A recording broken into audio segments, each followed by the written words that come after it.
Salamat po sa Diyos at kapatid Nelly, kapatid na Daniel. Mula po dito sa Legazpi, Albay, kapiling po natin ang ating mga kababayan dito Bicolano. At ang magtatanong po ay si Sister Margie Vivar Boticario, isang Katoliko at isang guro po siya dito sa Albay. Ito po ang kanyang katanungan, Brother Eli.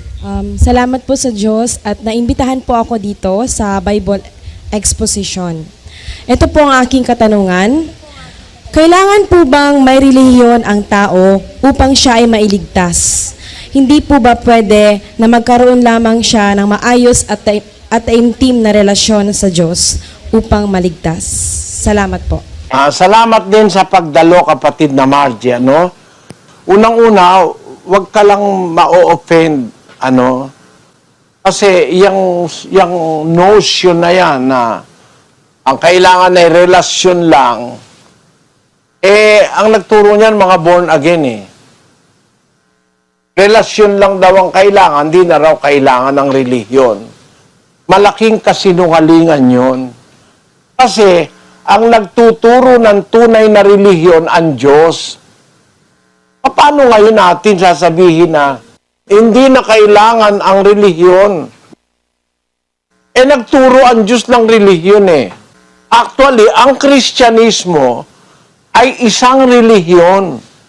Ang itinuro ni Kristo, isang relihiyon. Yung relihiyon, kapatid na Margie, sa original na wikang ginagamit sa Biblia, yung Grego, ang salitang relihiyon, ang kahulugan ay, sa Grego yan ay treskia. Treskia. Na ang kahulugan yan ay ceremonial observance, worshiping. Religion, worshiping. Ang relihiyon ay pagsamba sa Diyos.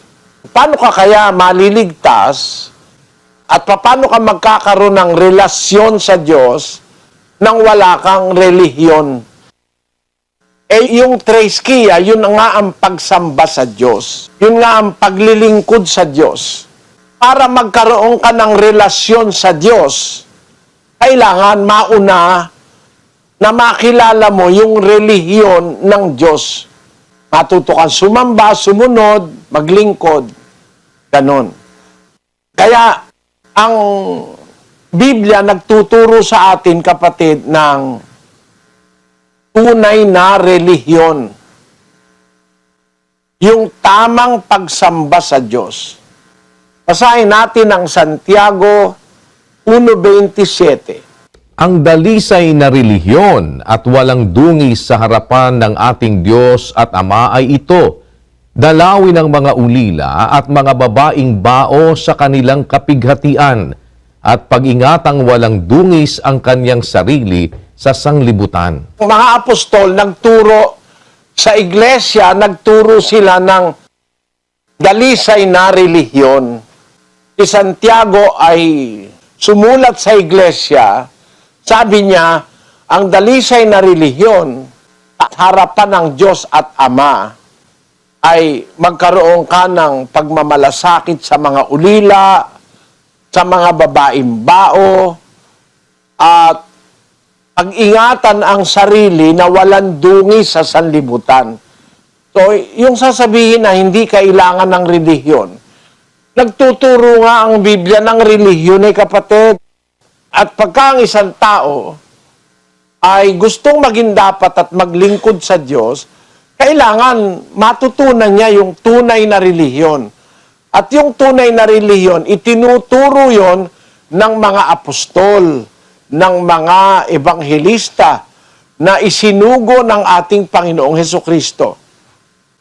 Sila ang naging tagapagturo nung tunay na kaparaanan ng pagsamba, paglilingkod o ng relihiyon. Kapatid, para sasabihin natin nga hindi kailangan, ba't maituturo ng mga apostol kung hindi kailangan? Illogical, ituro mo ang isang bagay na hindi kailangan sa kapal ng Biblia tapos hindi naman pala kailangan, ituturo mo. Ang mga apostol, lahat ng kanilang turo, utos ni Kristo yon.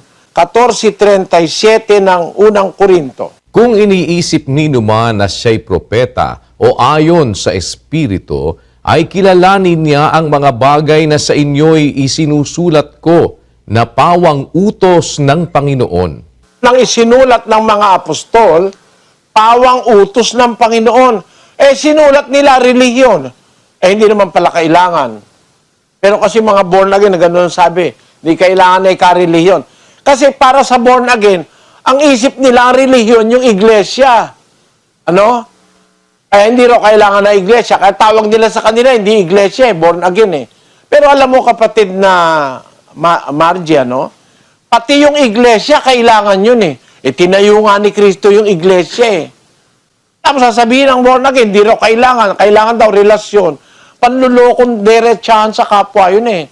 Salita yun ng hindi nakakaintindi ng Biblia. Ito ang anak ng Diyos. Ito ang Diyos Ama.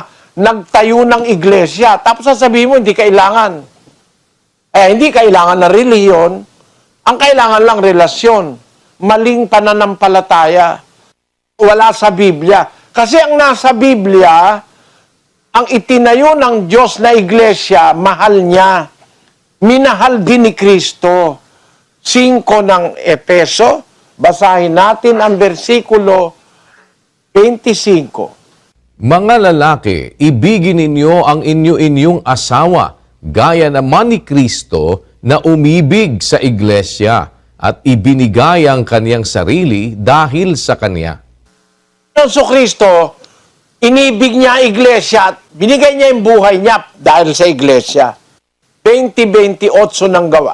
Ingatan ninyo ang inyong sarili at ang buong kawan na sa kanila'y ginawa kayo ng Espiritu Santo na mga obispo upang pakanin ninyo ang iglesia ng Diyos na binili niya ng kanyang sariling dugo. The church of God which He hath purchased with His own blood. Sabi sa Biblia. Ang iglesia ng Diyos, binili niya ng kanyang sariling dugo. Yun ba ngayon ang hindi na kailangan eh? Binili nga ng dugo ni Kristo eh. Hindi raw kailangan na iglesia. Ang isa dyan, yung si Pat Robertson.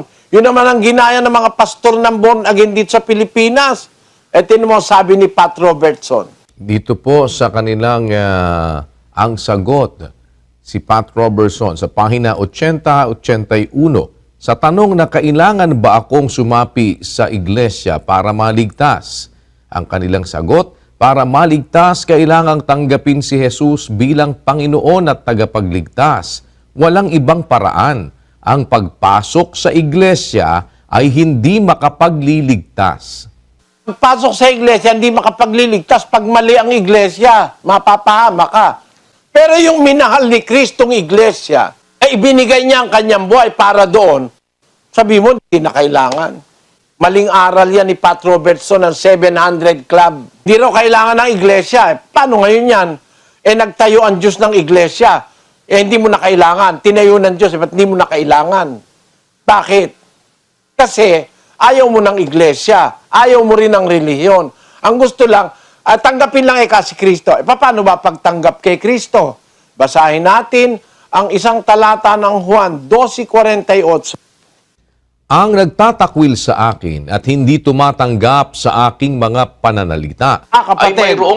Kapatid na Margie, no? Sabi ni Kristo, ang nagtatakwil sa akin at hindi tumatanggap sa aking mga pananalita. Pagka pala, hindi mo tinatanggap ang salita ni Kristo, tinatakwil mo si Kristo. Para matanggap mo si Kristo, kailangan tanggapin mo yung kanyang salita. Siya nagsabi na may iglesia no? Paano mo tatanggapin si Kristo? Ayaw mong tanggapin yung salita niya. Ayon kay Kristo, pag itinatakwil mo yung kanyang salita, hindi mo tinatanggap, hindi mo siya tinatanggap. Ang nagtatakwil sa akin, hindi tumatanggap ng aking mga salita, mayroong hahatol sa kanya, isang hahatol sa kanya. Ang salitang aking sinalita, siyang sa kanya'y hahatol sa huling araw. Tingnan mo kapatid na Margie, dapat pala para tanggapin mo si Kristo, tanggapin mo pati kanyang salita. Hindi ka pwedeng maging Kristiyano pag si Kristo lang na pangalan ng tatanggapin mo. Dapat tatanggapin mo pati kanyang salita, yung aral niya. At isang malaking bahagi ng aral ni Kristo, yung pagiging kaanib sa iglesyang totoo. Yan ang dapat ninyong maintindihan, mga kababayang born again. Sasabihin, hindi na kailangan ng relihiyon. Ang kailangan relasyon. Paano ka magkakarelasyon kung hindi ka magiging bahagi noong sinasabi sa Biblia na iglesia na kinaroroonan ng mga taong lingkod ng Diyos? Ando ng mga apostol, ando ng mga propeta, ando ng mga guro, ando ng mga ministro, ando ng mga diakono, ando ng mga obispo sa iglesyang totoo sa Biblia. Ang Diyos lahat ang naglagay nun. Paano ka magkakarelasyon kung di ka sasama sa mga apostol, sa mga propeta? Pakinggan mo ha, sa unang Juan 1:3. Yaong aming nakita at narinig ay siya rin naming ibinabalita sa inyo, upang kayo naman ay magkaroon ng pakikisama sa amin. Oo, at tayo ay may pakikisama sa Ama at sa Kanyang Anak na si Hesukristo. At ang mga bagay na ito ay aming isinusulat upang ang ating kagalakan ay malubos. Tamo kapatid na Margie, sabi ng mga alagad, yung nakita namin, yung narinig namin, alam mo yung narinig nila, yung aral ni Kristo. Ibinabalita namin sa inyo yon para magkaroon kayo ng pakikisama sa amin. Magkakaroon tayo ng relasyon sa mga apostol. At tayo'y may pakikisama sa Ama at sa Kanyang Anak. Magkakarelasyon tayo sa Ama at sa Anak pagka nagkarelasyon tayo sa mga apostol. E paano tayo nagkakarelasyon sa mga apostol? Pagka tinatanggap mo yung kanilang narinig at nakita na kanila namang isinulat. O, basahin natin sa English, kapatid na Daniel. That which we have seen and heard declare we unto you, that ye also may have fellowship with us. And truly our fellowship is with the Father and with the Son, Jesus Christ. And these things write we unto you, that your joy may be full. Ito ng fullness of joy ng isang Kristiyano, that you may have fellowship with the apostles and that we may have fellowship with the Father and His Son. Ulit-ulitin mo kapatid, ikaw naman po ay maestra, naiintindihan mo ito. Sabi ng mga alagad, which we have seen and heard. Yung aral na nakita nila at pinangaral at narinig nila, pinangaral ni Kristo, declare we unto you, that ye may have fellowship with us. Magkakarelasyon ka sa mga apostol. And our fellowship is with the Father and with the Son. Kaya, ang relasyon na bubuo, pag tinanggap mo yung salita, na isinulat ng mga apostol, makakaugnay ka nila. Tapos, makakaugnay mo ang Ama at ang Anak kasi sa Ama at sa Anak nanggaling yung mga salita na itinuro at isinulat ng mga apostol. Pag nakarelasyon mo sila, masasama ka sa iglesia na itinayo ng Diyos sa pamamagitan ni Kristo. At pag nandun ka sa iglesia na itinayo ng Diyos sa pamamagitan ni Kristo, doon ngayon, magkakaroon ka ng pakikisama sa Ama at sa Anak. Kasi ang iglesia, kapatid, ay institusyon ng Ama yan eh. Iniutos niya kay Kristo na itatag yan dito sa lupa. It is the institution of God on earth to make us citizens of heaven. Parang isang isang pamantasan ng Diyos na nasa lupa para mag-qualify ka to be a citizen of heaven o maging dapat ka sa Diyos sa pamamagitan ng mga aral at mga turo ng relihiyong itinuro ng mga apostol.